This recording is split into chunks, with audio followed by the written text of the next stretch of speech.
Welcome to another episode of Guri.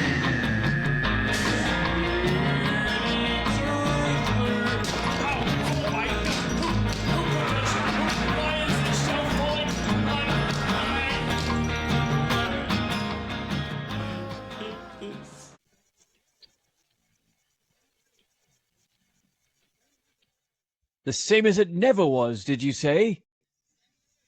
Nope. What? So, what's that? So, hold on, I'm just finishing up in here. How come I get the strange feeling that line from your little musical production in there will somehow be fitting for this episode? Yeah, it's called foreshadowing, Captain. It's a literary device that... Yes. The telltale sign of a clueless writing major who thinks that transparently hinting at where the story is going is some sort of laudable accomplishment. And it's not. Yes, in American football, they call that telegraphing the pass. Sorry for the wet tentacles here. We're out of paper towels in there. What? Oh, gross. Okay, take it easy. Take it easy. Why are we still using space toilet number 3? We know the continuity circuits are fried in there, remember? What? How many episodes ago was that? I haven't the foggiest recollection.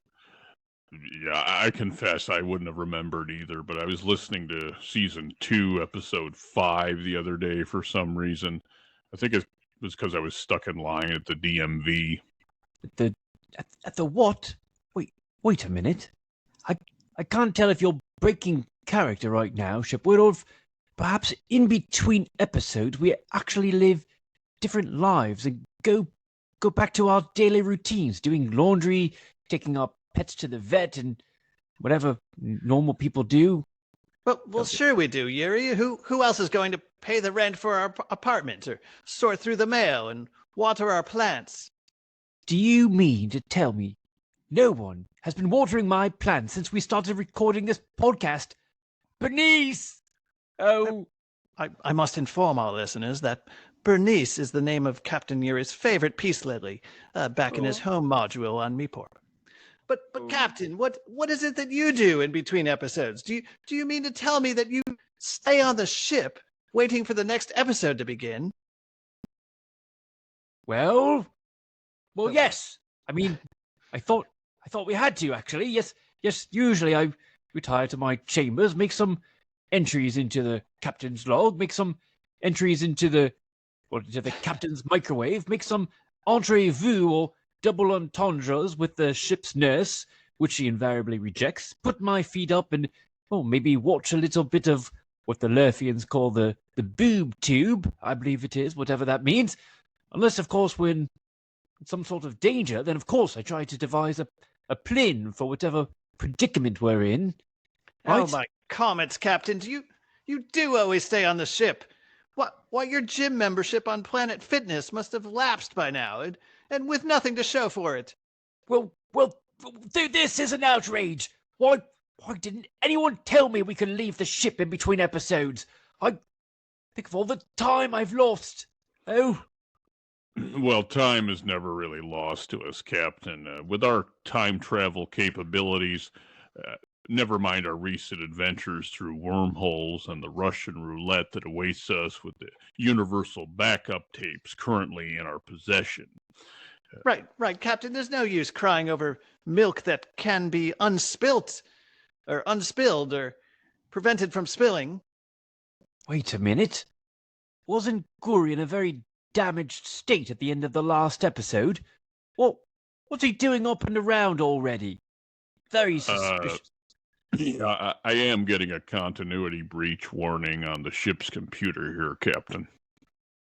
I thought you'd never notice, Shipward. Onward, into the breach, men. What?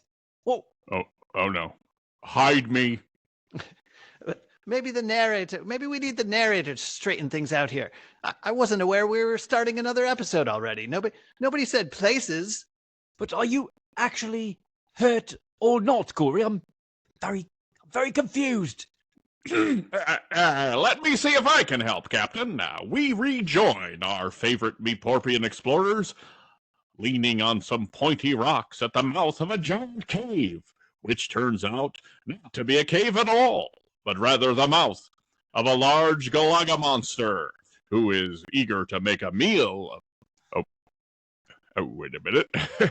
Oh, I'm sorry, this is the wrong script for a different episode entirely.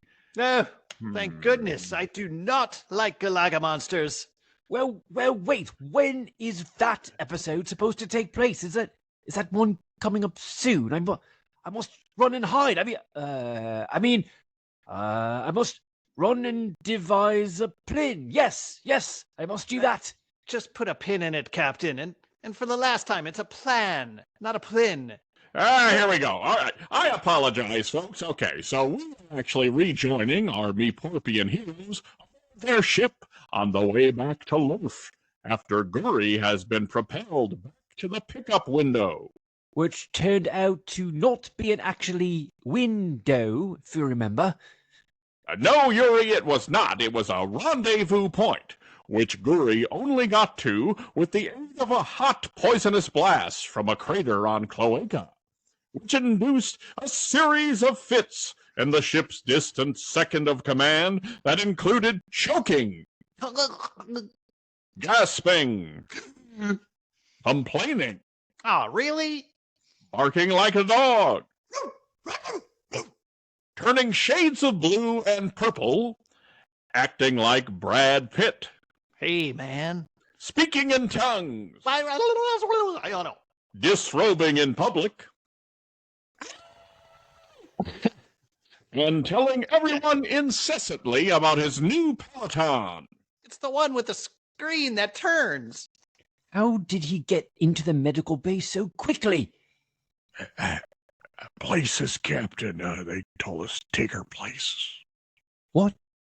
Oh, I didn't hear. Well, Guri's prognosis continues to fluctuate under the constant care of Nurse Boop, sometimes rising, sometimes becoming quite flaccid.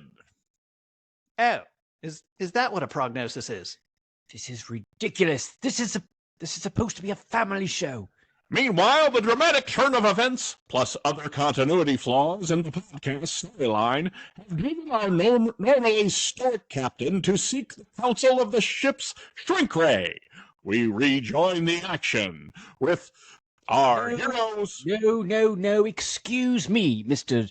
Narrator, if that is your real name, but you skipped over an all-important comma in that last sentence. It is the ship's shrink, comma, ray.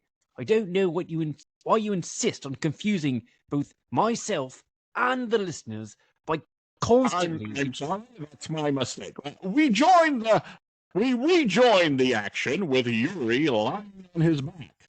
As much a Meeporpian can lie on his back, let's just say he is in something of a reclining pose on a couch, speaking with the ship's shrink, Ray. Why aren't you lying on the couch, Yuri? What? They told you to take your places one Carflugon ago. Well, nobody has even given me the current episode script, much less all the scripts that you all seem to have. So how am I supposed to... Oh, okay, yes, I'll follow the stagehand's direction here. Take your hands off me. This stagehand is all hands. In fact, it is one big hand. How terrifying. Ask him his name. What? The stagehand, does he speak? I don't see that he has any mouths. He's just a big hand. This is very weird. Yes, his name is Hand Solo. He wrote it down for me once. Oh, very funny. Ouch! Oh, okay. I'm getting on the couch. Patience. Does these bother you, the large hand leaving its prints on your backside? Well, of course it bothers me. Meeporpians, they don't have such monstrous devices at the ends of our appendages. So a giant hand is scary by itself, much less when it hits me. This is something we must explore. No, I really don't think it is something we must explore. And I should know I'm I'm an explorer. You have experienced exploring with the many worlds without, my captain. Well, I will help you explore the many, many worlds within. But to do this, I will need you to answer just a few questions. I really don't have time for this. Is it What is your favorite type of cheese? what type of cheese? What does that have to do with anything? Guri is hanging on to life at this very moment in the sick bay, and you're asking me about cheese. I'll just put you down for Bulgarian feta. Now, tell me your lucky number. Well, look, I'm going to pull rank here. I'm not going to participate in your little mind games, Mr. Shrink Ray. You can just call me Ray. Okay, Ray. Or you could even call me Jay.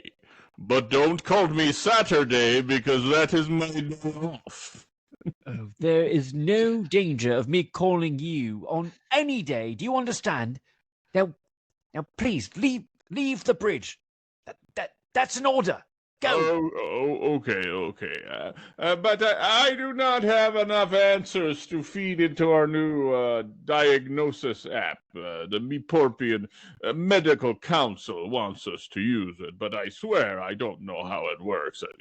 These questions do seem quite ridiculous to me, but we never can tell what might provide a window into the soul. Shipwood, please have Shrink Ray thrown in the garbage compactor on level 3 and compact away. Right away. You know I can't do that. As a Toshiban, I can't knowingly harm an innocent being. We'll just throw him in there and let nature take its course. We'll have that Shrink Ray shrink down to size in no time. Ridiculous. Shrunk, Captain. What? You said Shrink Ray would be shrinked, but the past tense of shrink is shrunk. Shrink Ray will be shrunk? Well, that sounds ridiculous. Stupid. You could call him Shrunk Ray, I suppose. Shrunk Ray. Oh, that does have a ring to it. See to it, Shipwood. Stat. My eye, Captain. What's wrong with your eye? Oh, right. Never mind. We really must be checking on Guri. What's the latest from Nurse Boop? Nurse Boop? She reports Guri is having emerged from his toxic cloud-induced state. Whether or not he's truly regained his senses remains to be seen. Romeo! Oh, Romeo! Where art thou, sweet Romeo? Oh, no. Oh, dear. Alas, poor Yorick. I knew him well. Well, then again, maybe he's fine. He always did have a flair for the dramatic, actually. The medical records here indicate he's spoken only lines from a famous Lurfian playwright, William Shakespeare, since coming to about one Carflugon ago. William who? Shall I compare thee to a summer's day, Captain? Thou art more lovely and more temperate. Why, Guri, that's the nicest thing you've ever said to me. Maybe That's a line from a Shakespearean sonnet, Captain. Oh, are you sure? Rough winds do shake the darling buds of May. There you are, Guri. Well, he's sitting upright at least. And summer's lease hath all too short a date. And he looks normal at least. That's good. Perhaps you should read the medical report, Captain. Well, why must I read the report? Why can't Nurse Poop just fill us in? Oh, where's the doctor on the ship? Doctor who? Do you mean to tell me our medical bay is staffed with one robotic nurse and no doctor? No, I was just confirming you wanted me to summon the doctor. Well, yes. Who? The doctor. Why are you asking me who? Who is the doctor?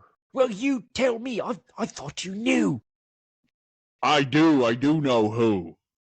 Shipwood, I'm losing my patience, and we're about to lose this patient if you don't summon the doctor, whoever he is, this instant. Okay, I see the confusion here. His name is Who, Captain. That's the doctor's name. Who? Doctor Who? What a silly name. Of all the doctors in space, that is the silliest one I've heard yet. But I guess who is not the question. The question is, where? Where is he?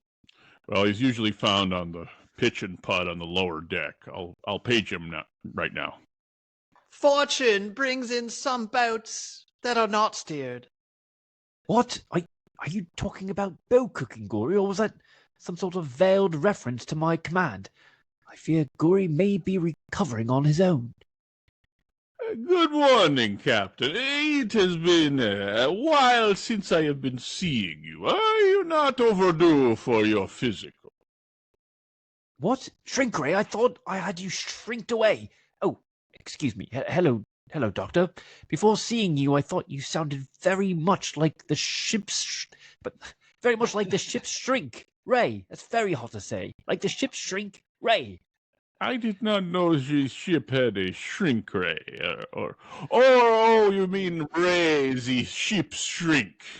Yes, it's very confusing. Yes. Well, we have the same voice actor, and frankly, they don't pay me enough to come up with what is it now, like 12 different voices. Who is breaking character? Well, I am, I think. So why am I? Stop it. We're well into the middle of the episode now, so let's try to keep what's left of the fourth wall intact, please. I'm sorry. I meant to say that Shrink Ray and I did go to the same medical space training program on RAM 12. That was where they teach you how to practice medicine in the weightless non-confines of space. How is practicing medicine in the weightlessness of space any different than...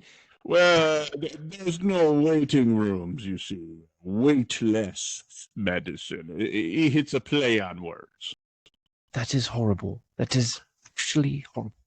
But why are you late for your annual appointment? Did you not get the postcard reminder I sent you? Or the text to your holophone?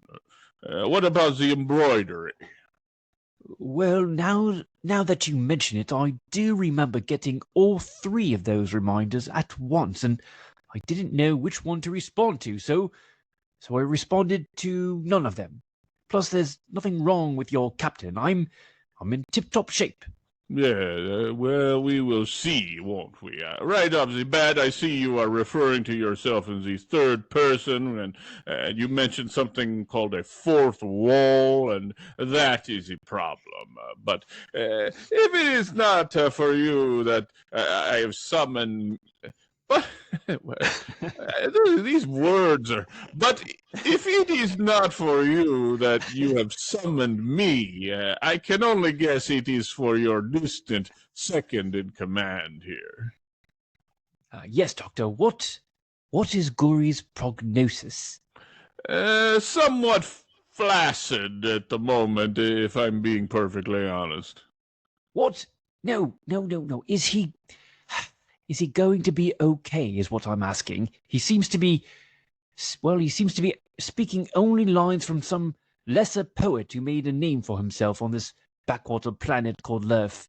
William Shakespeare, hardly a lesser poet, dear Captain. Oh, there you are, Doctor. I was on my way to meet you on the golf course, and seeing you here saves me a trip in one of those infernal space elevators. So narrow, so confined, and so interminably slow. I do apologize, Roxy, about the elevators. We have been meaning to look into that. I'll make a note. I feel like I've aged 6 Carflugons after each ride.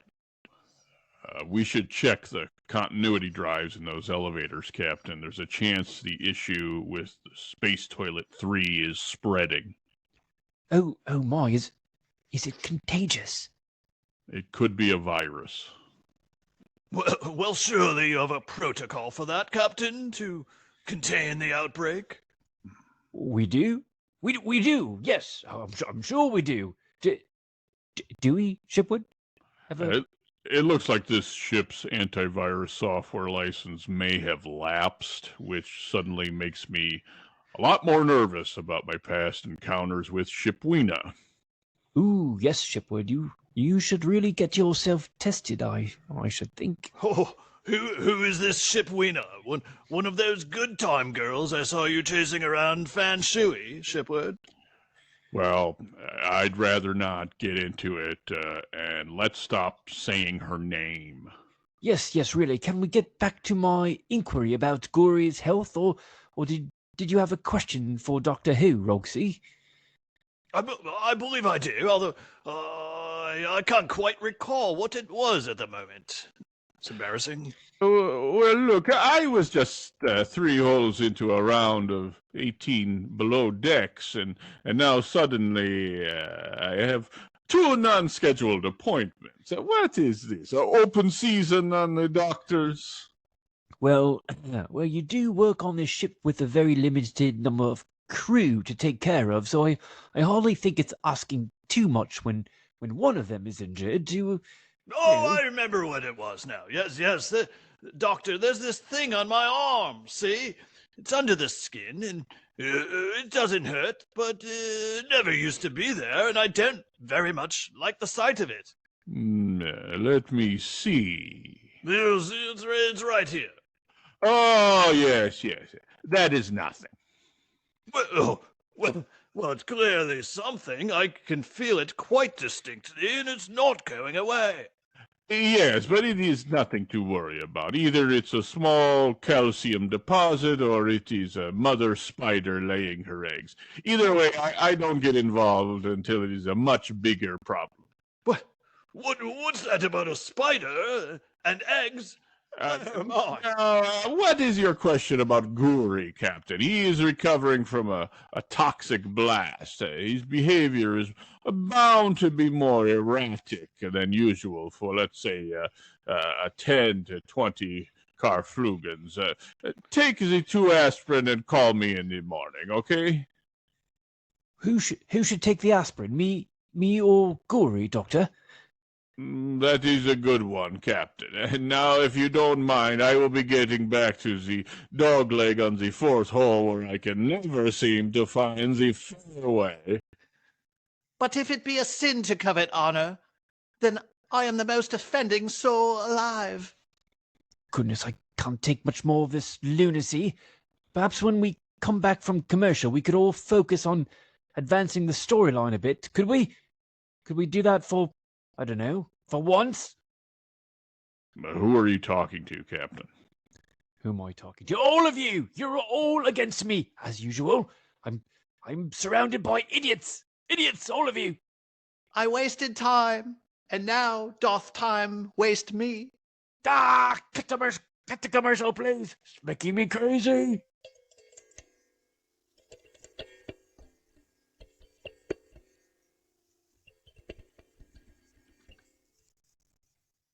Oh, now am I ever happy to see you, Captain. What a pleasant surprise. And we're back on the ship. You see, Shirley, I wasn't making none of this up. Well, CC, what in the double-breasted blazers is this? Now calm down, honey bear. Just calm down.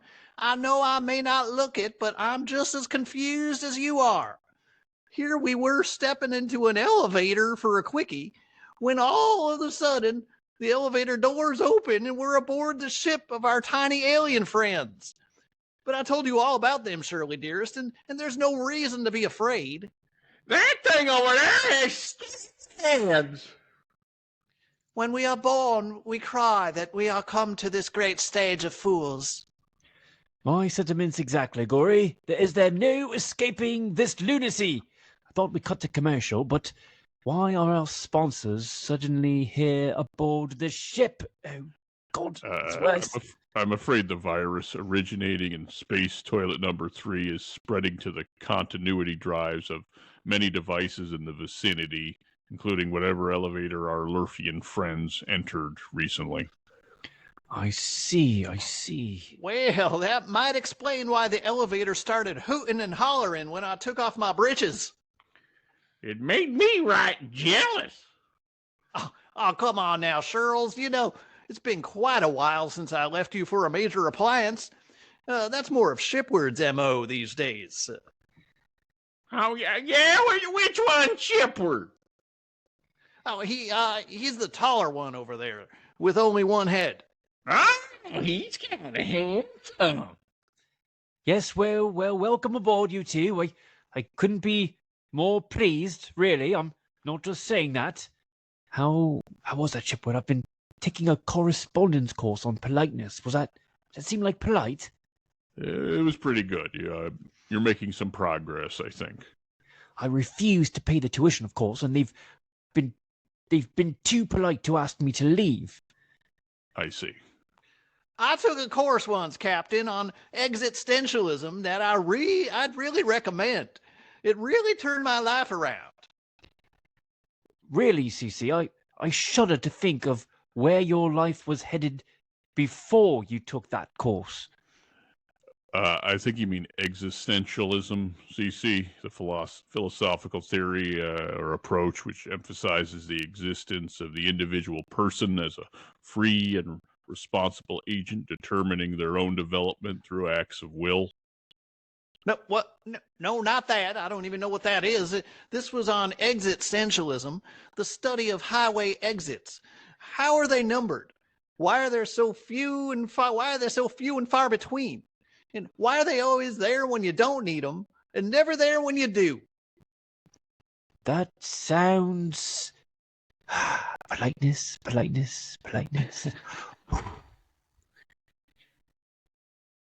Pointless? What are you going to say? Oh. Well, I was going to say pointless, but I thought that wasn't polite. Oh, you're trying to be polite. I see what I you're wanted you to be polite. I didn't want to say how pointless, existentialism, and ridiculous it is, but my course is really paying dividends, as you can see. Those were just the introductory topics, Captain, I promise you. Then we got into the phenomenon of needing to stop for one reason or another, but always thinking there's a better place to stop just further down the road. We feel the pull of the highway, always moving forward, getting somewhere in life, towards limitless possibilities, whereas taking an exit ramp is like giving up on what's ahead. It's choosing just one thing out of all the possible choices out there. Making a commitment, you feel confined and trapped and like a failure. I'm beginning to see your point, Cece. Believe it or not, existentialism. It's like life is a highway, and you want to ride it like all night long. Am I getting it? That's exactly, Captain. It's the journey that holds all the promise. Whereas the destination, well, now let's face it, that's often a bit of a letdown. Am I right, Shirley? Are we talking about in the bedroom? Oh, there she goes again. Her mind is like a hamster wheel. Well, at least my hamster wheel is spinning, CC. Your hamster has been dead and flaccid for weeks. Oh my comet, why does that word keep reappearing in the script again and again? It's very unsettling. But look now, this is supposed to be a commercial break, so I still don't know why I'm here or why. Oh, is this a commercial spot? Is this my commercial? That's great, because at Cece's House of Saws, we have a brand new promotion that I wanted to tell all your listeners about. You do have listeners of this podcast, right? Well, of course I think so. Yeah, we do. We definitely do. We're the podcast that's taking the universe by storm. Just not all of the populated portions of the universe, of course, but some. That's great. That's fine. Good enough. So let me tell you, folks, we have a lot of people coming into the House of Saws with missing teeth. Shirley, your part's coming up. Remember, now get into costume. What? I never agreed to this. Yeah, just do. Okay. I'm not talking about the teeth in their mouth, people, although many of those tend to be missing as well. No, I'm talking about the teeth on their saws that are missing. It's only natural that after many hours sawing logs, some saws that have grown long in the tooth will start losing some of those teeth. fallen soldiers, as we call them, lost in the line of duty. Which is why we here at CC's House of Saws are starting a new program wherein if you bring in your broken saw teeth, or your broken real teeth for that matter, and put them under the giant pillow on the bed in the center of our store, well, then you may soon be visited by the Sawtooth Fairy. That's your cue, Shirley. I am not putting this on. I look ridiculous. Come on. Now, you look great, Shirley Q. Just like a ballerina. I haven't worn a leotard since second grade. No, Shirley, you can't say that word anymore. It's considered more than impolite. And I'm sure the captain could tell you that after taking his correspondence course on politeness. I said leotard, you idiot. Oh, well, I'm not sure it's okay to call someone an idiot either. Look, it barely fits. And these wings are not staying up. I'll just come on. We're in the middle of the commercial. Look, I'll cue you up again, and then you say your line, okay? Fine, I feel ridiculous. Okay, so roll tape. Okay. So if you bring your broken teeth to the store and put them under the pillow in the bed and under the pillow in the bed in the center of the store, you will soon be visited by the one and only Sawtooth Fairy.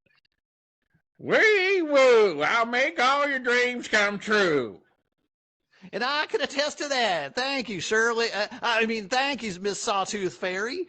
Yes, now to collect in full on the promotion, which results in a brand new saw for you and your loved ones, you do need to spend the night in the store sleeping with your saw teeth under the pillow, and you do need to sign a waiver agreeing to the promotional or personal use of the video footage from the night you spend being visited by the Sawtooth Fairy and possibly her twin sister, and sometimes by me if I'm invited to join in, although frankly, usually I'm more than content to just watch from the rocking chair off on the side. See, I must interrupt and prevent you from continuing with what sounds like a wildly unpopular promotional idea. What's that? No, it's very popular. We've had some repeat customers even. Mostly my Uncle Bocephus, but which does make the holiday gatherings a little bit awkward. Right, well, I hate to cut this short, but I'm seeing what page we're on in the script and seeing we're in danger once again of advancing the storyline, well, not one iota, makes me just upset. Say no more, Captain. Now, if you wanted to advance the storyline, why didn't you just say so? Shirley and I excel at plot development. Shirley, why are you still in that silly costume? You look ridiculous. I told you I didn't want to wear this. All right, she's fine. She's just going to change. Oh, just not in space toilet number 3, Shirley. If you don't mind, it's got a bit of a virus. Doesn't matter. Trying to be polite. Oh, never mind. There's really no continuity here to be disrupted anyway. It's just all total nonsense. This is a really nice ship, Captain. How fast does she go? Probably 600 or 700 miles an hour? I don't know. Shipwood, are we almost back to Lurf? We're approaching the Lurf surface now. Oh yes, or the Lurfis, as Guri used to call it. Guri, do you remember that? Can you understand what we're saying? There are many events in the womb of time which will be delivered. Oh, he's so far gone. Will we ever get our Guri back? Well, we could try loading in one of the backup tapes he retrieved from Cloaca. How will that bring him back? Well, the trans-temporal jump might jolt him out of his current state. Or perhaps we'll end up in Elizabethan England, in which case he'll fit right in. Well, then I guess it's worth a shot. By the way, have we officially rejoined our episode now? Because in the script, we're still under the heading of a CC's House of Saws ad. Is it still... Oh, well, I'm not paying for this. Jeezum's crow. Play the end of segment music already. We are going to charge you for the whole thing, by the way. No, it's not fair, though. I only talked a little bit about the promotion, then... Yeah, just being polite now. Hold yourself together, Shirley. There we go. That's a little better. Better late than never, I guess. Shipward, load in the backup tape. Let's get out of this prehistoric period as quickly as possible. I see a freaking dinosaur approaching again. As you wish, Captain. Hold on.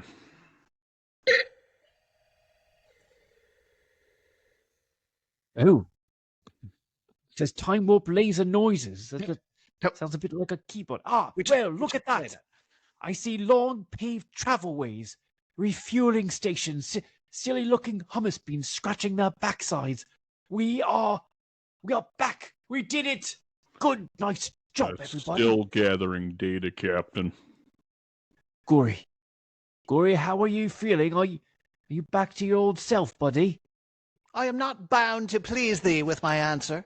Oh, crapsicles, Shipward! He's still using the word "thee" in sentences. We've lost him. Well, we may have bigger problems. I'm scanning local broadcast frequencies, and it looks to be election season for the leader of this region of Lurf. Okay, well, what's wrong with that?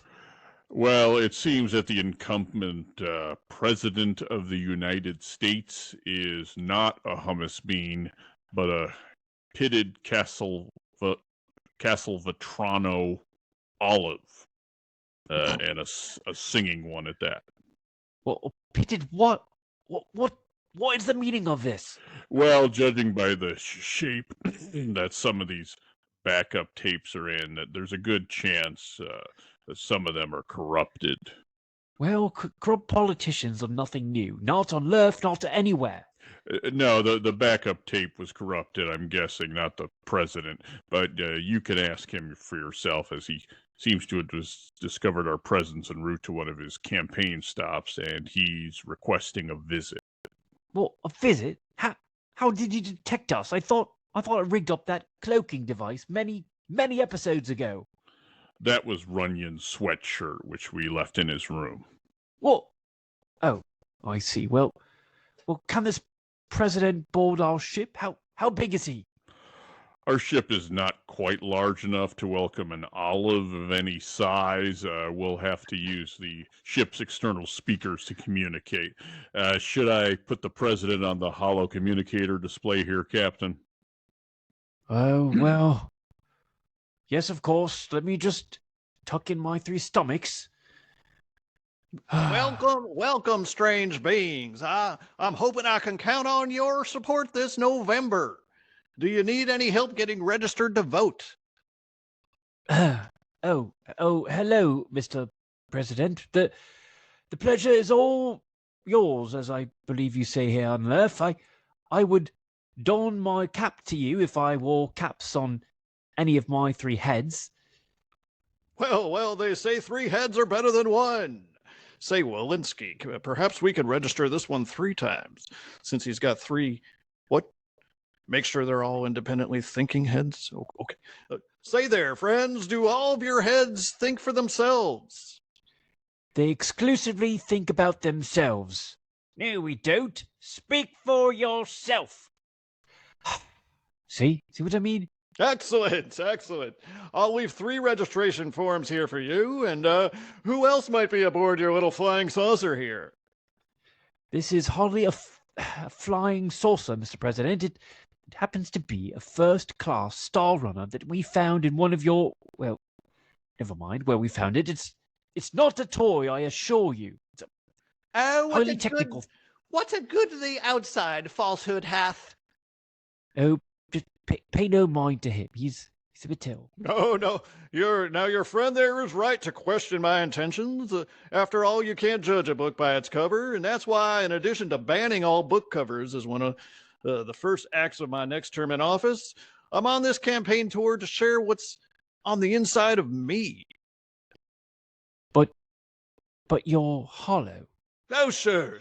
You may see a pitted Castelvetrano olive in front of you, but I think if you listen to this song, nay, this whole rock opera that's been spilling forth from inside me of late, you'll understand the depths of emotion and commitment that I can offer this great country of ours. Well, this country of yours, we're not from here. We're from Meepop. Meeporp, is that in the Cumberbatch Valley outside of Sioux City? I have a cousin from there. Now, make yourselves comfortable while I play you the opening number from Act 1. We always travel with this old train car piano. See, they made it small enough to fit on a train car. Isn't that ingenious? Also good for me since I'm a tiny olive. But he doesn't have any arms or hands. How is he going to play the piano or anything for that matter? Still working on the intro here. Something like...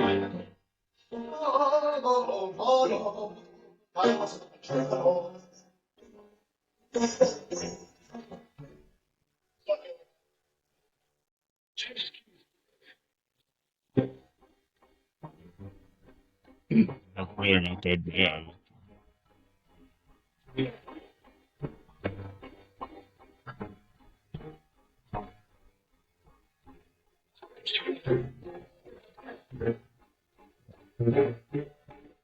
It's kind of some Baroque influences. I don't know. Yeah, pretty good. I don't know if I love this very much. You know what I mean? I love it a lot.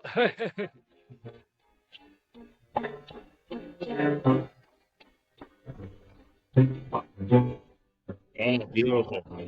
Oh, Moving.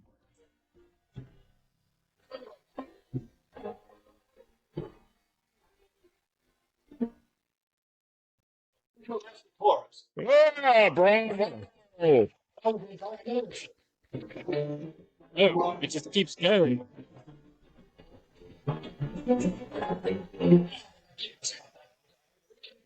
Well, that part's really the pits, don't you think?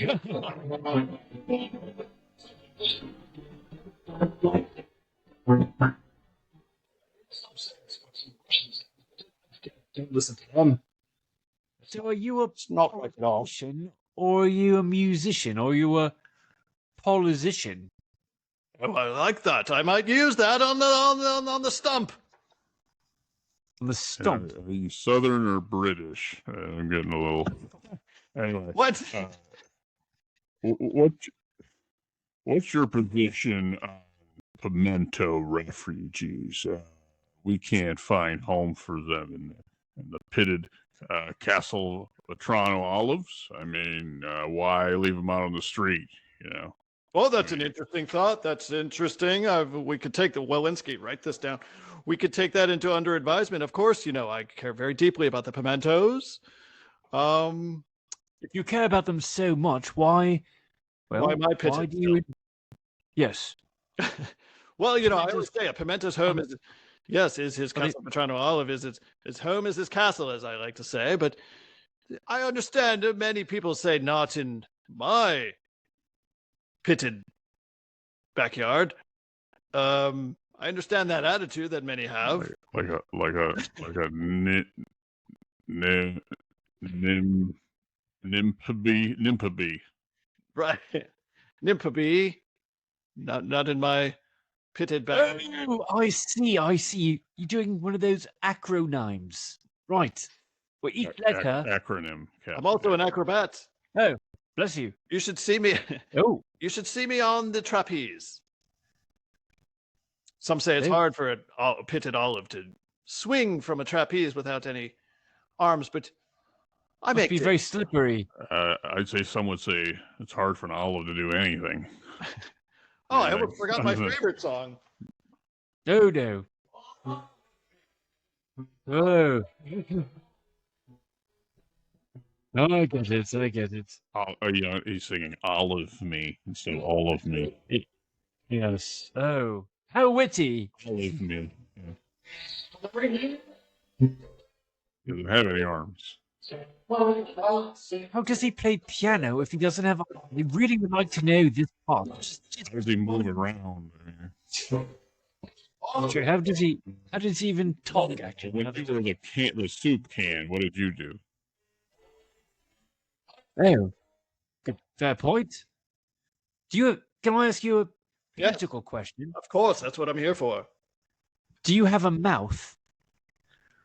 How do I have this cavern in this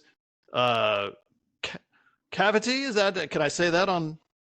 You have cavities. You should. You know, I think we have a Caverns kind dentist of on. overstating it a little bit, I think.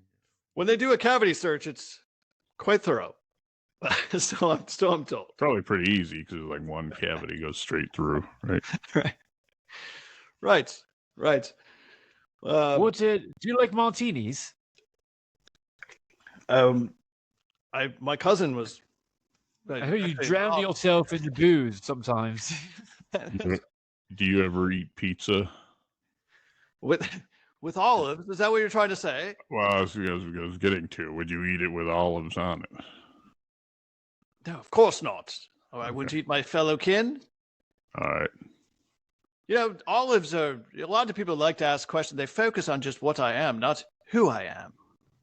You know, I'm more than an olive. You're an olive. Isn't that who you are? No, but With no arms and somehow a talking I cavity. am a thinking being, okay, with cares and wants and dreams and hopes and fears. But And- like on the can of olives, it says ingredients. It just says olives. It doesn't say care and hopes and dreams. Do you sometimes feel like you're Mental. trapped in a jar? Because there's less than 1% of those ingredients. Of Oh, mostly so they don't- 99% olive. Yeah.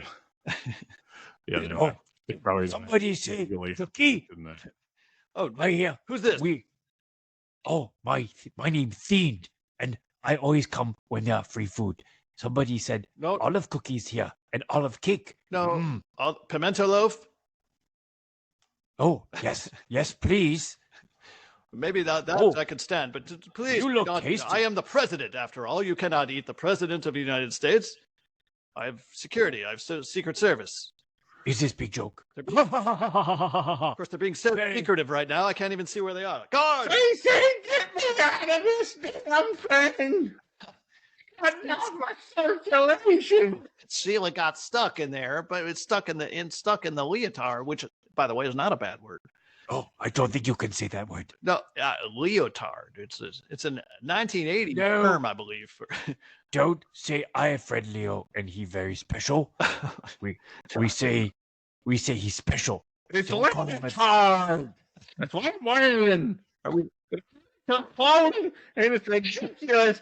And this idiot made me wear it! Yeah, you're okay, Who- Sheila. who is It's not this? around your neck and your armpits for some reason. Y'all's alive for something! Pry me out of this thing! Where's Hank or Dennis? They have those tools, I think, in their shops. I'll just have saws if you want me to try to saw through it. I could do that. I think saw is perfect tool. I'll get my bone saw. Hold on. Oh, bone saw. Where is my Secret Service? I'm getting a little bit nervous. It's time to go to the next stop, I think. I think they're so secretive that you can't even figure out where they are. They're too good at their job, is what they are. They could be a little less good and just be visible. So Much more useful. What? They're in the service of secrets, so that they like work for the secrets. Well, that explains things. That's why I haven't seen them in weeks. See, what is your campaign platform? Does it include cookie? cookies for everyone. On Oh, you have my vote. So it's socialism then. well, yes, Oh. and I've actually named the 6th day of the week Cookie Day. So it goes Monday, Tuesday, Wednesday, Lurf Day, Friday, Cookie Day, Oh, I love cookie days. and then Sunday. You have my vote, even though you stupid olive. I will vote for you, even though. Well, Captain, notice how he put a little plug for the podcast in there in the days of the week. Didn't he say Lurf Day? Do you have to pay licensing to get Lurf Day? Well, we applied for the what's it called? The patent? No, not the patent. The trademark. I don't know what I'm talking about. What? CC.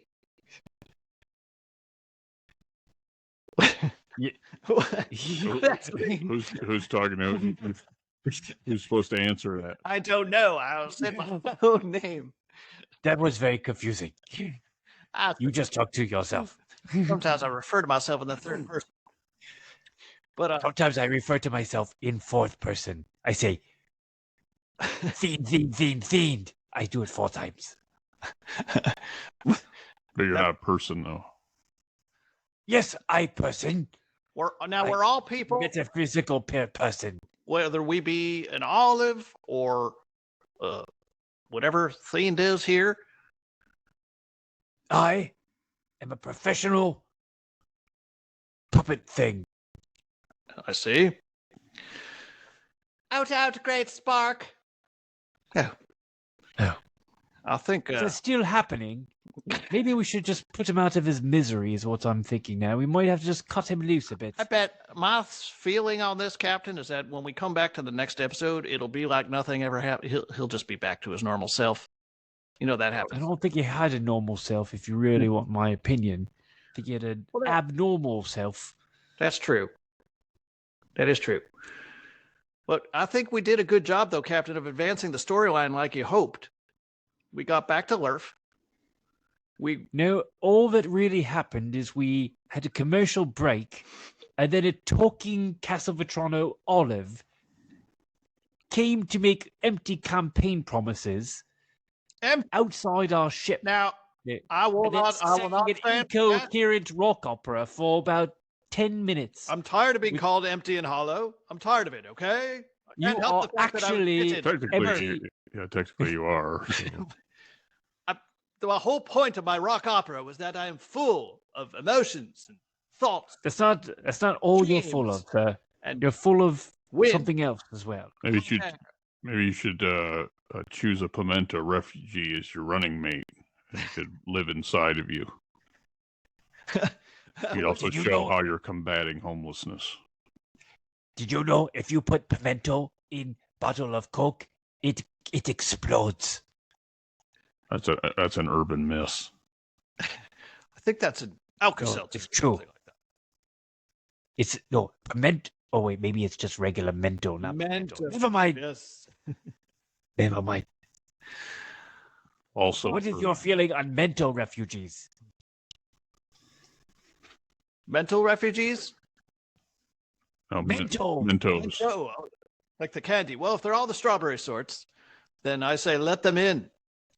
But if they're multicolored, well, you know, can't have that, can we? At least not. Your prejudice against mixed Mentos. I mean, we all have our favorite. Racist. So it's getting hot in here. I think you just lost the cookie base. Yes. Cookie vote out. I still maybe vote for you because you give me cookie and make cookie day, but still boo. Walensky, why aren't we moving on? Single to the issue voter. next campaign stop? We've been here so long. You're fired, Walensky. Aw, I didn't want this job anyway. He's an orange mento anyway. I was going to ask. Didn't know if he had a voice actor or not. We can't afford it. I don't think. I thought he was just a reference in the script. He's just a reference. He's not a voiced character. It's played by me, Bob. I'm the intern from Massachusetts. Walensky, I told you never to What- speak. Well, who's playing the intern? All right. Right. It's me, Bob, the intern. Did we actually get an intern? Maybe we could post our episodes for once. No, I think it's one of the other voice actors. Oh. Well, that's not useful. It's me, Bob. We're probably showing you're the a strings voice a little bit actor. too much here now. How many walls can you break? 6. Guri, how many you have a Shakespeare quote about walls or anything? Through the walleth. No, I don't. Yeah, I think he made that one up. Did you use Wikipedia to find those Shakespearean quotes? Another Did you know brick, them all? another bricketh in the wall. I So, He's quoting Roger Waters now. poet Roger Waters. build that walleth. No, I don't think you just say F at the end of things and turn it into Shakespearean language. That reminds me of recyclables. Famous punchline from a recent joke of mine. How is Daffy Duck saving the world? Recyclables. Would that be? Would that be Sylvester Cat? No, I thought that was Daffy Duck. Daffy Duck's like the quacking, unintelligible Oh, no, that's Donald. voice. That's Donald Duck. Oh, Daffy Duck. Yeah, I think. Yeah, Daffy, he has the same speech impediment. 'cause that, he's, like, that despicable. Sylvester the cat has. Yeah, despicable. Yeah, you're Oh right. yeah, that's Okay. more like That's Sylvester. No, yeah, Daffy. In the same universe, Yeah, like DC Comics and Marvel. Yeah, They're both Warner Brothers.